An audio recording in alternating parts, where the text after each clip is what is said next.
Ration કાર્ડના ઉપયોગ માટે આપણે જ્યારે PNB ડિજિટલ રૂપી નામની જે એપ્લિકેશન છે એ આપણા મોબાઈલમાં જ્યારે ઇન્સ્ટોલ કરીએ છીએ ત્યારે ઘણા બધા કસ્ટમરને છે એ લોગિન થતી નથી અને છેલ્લે સ્ટેપ છે 5 નંબરનું ત્યાં પહોંચતા આ પ્રકારની એરર આવે છે.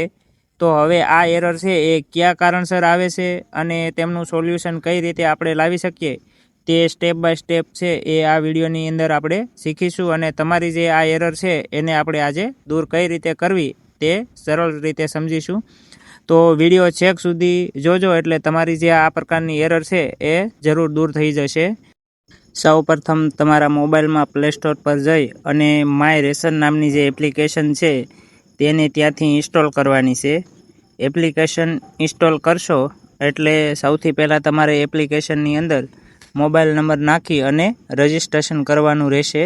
તો સૌથી પહેલાં હું અહીંયા મારો મોબાઈલ નંબર નાખી અને આગળની પ્રોસેસ કરું છું. હવે મોબાઈલ નંબર એન્ટર થઈ જાય ત્યાર પછી OTP મોકલો તેના પર તમે ટિક કરશો એટલે તમારો જે નંબર છે તેના પર OTP આવશે. OTP આવે એટલે તમારે અંદર જે OTP દાખલ કરવાનું છે ત્યાં તમારે OTP છે એ દાખલ કરવાનો રહેશે.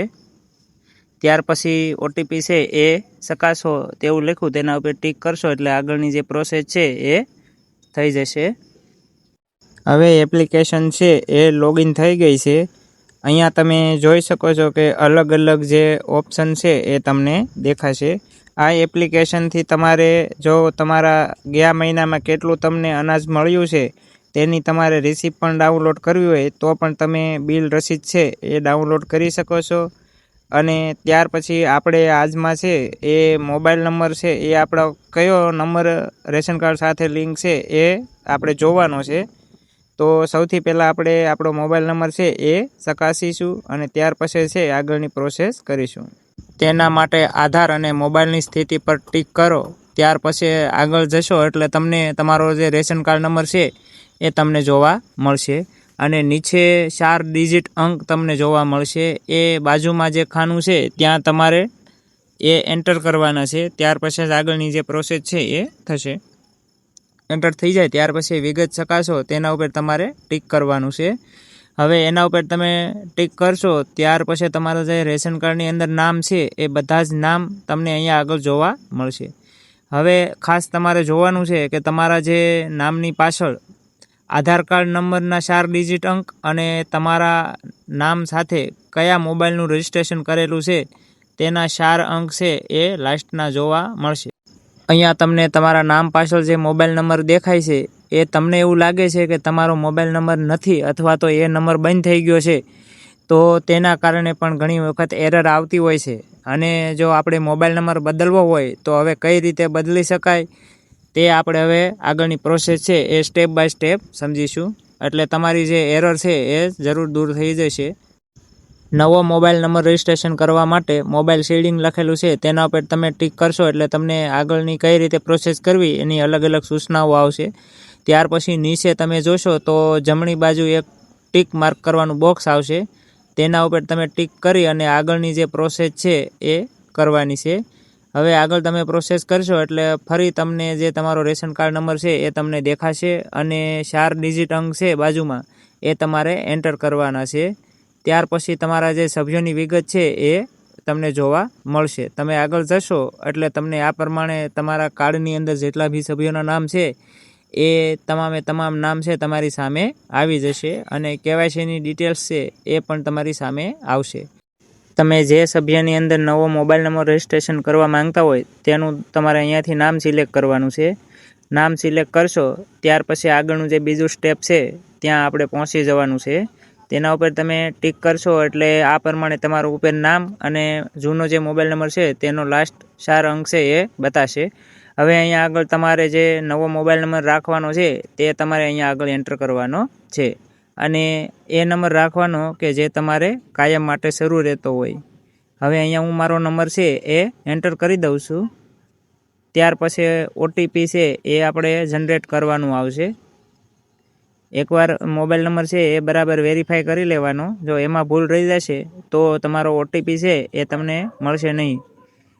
ત્યાર પછી મેં OTP જનરેટ કર્યો છે. હવે મારા મોબાઈલની અંદર OTP આવી જશે. તો જે પણ કોડ આવે છે ઓટીપીની અંદર એ અહીંયા આગળ આપણે કોડ છે એ એન્ટર કરવાનો રહેશે. તો અહીંયા આગળ હું જે મારો કોડ ઓટીપીમાં આવ્યો છે તે હું એન્ટર કરું છું.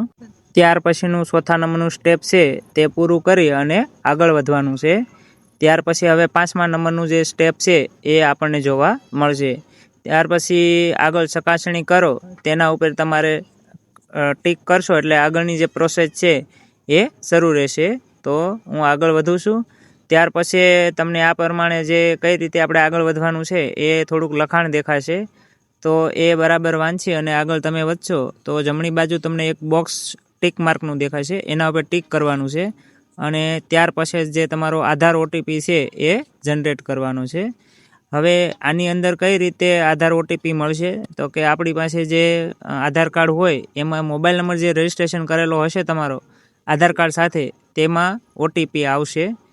તો આ ઓટીપી છે એ જ નંબર ઉપર આવશે કે જે તમારા આધાર સાથે લિંક હોય.